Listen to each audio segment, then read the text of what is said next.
Ito ang mahalagang paalala mula sa Batangas City Dental Chapter kasama ang suporta ng Philippine Dental Association sa ilalim ng programang Oral Health Dapat Sapat.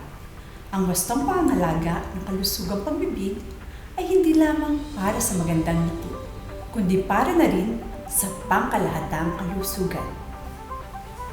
Una, simulan natin sa tamang pagpili ng toothpaste.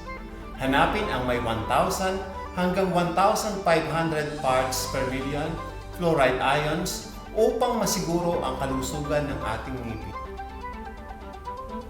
Ikalawa, sa paglalagay ng toothpaste tandaan, para sa mga batang 6 na buwan hanggang 2 taong gulang, gamitin ang dami na kasing liit ng butil ng bigas.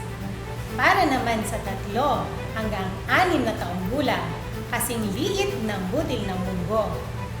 At sa 7 taong gulang pataas, kasing laki ng buto ng sitaw. Ikatlo, huwag kalimutang sipilyuhin ang ngipin ng dahan-dahan at paikot-ikot sa loob ng 2 minuto para sa mas epektibong paglilinis ng ngipin.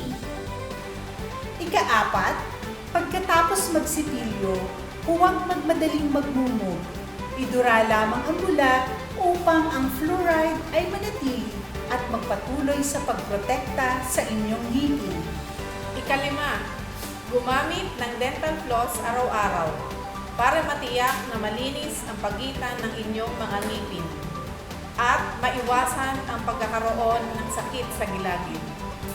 Ika-6, huwag kalimutan, ang regular na pagbisita sa dentista ay susi sa pagkakaroon ng malusog ng ngipin at gilagid. Ika-7, para sa pangkalahatang kalusugan, kumain ng tama at masustansyang pagkain at uminom ng 8 hanggang 10 baso ng tubig araw-araw. Sa pagtutulungan ng bawat isa, mapapanatili ang kalusugan ng ating ngipin at gilagid.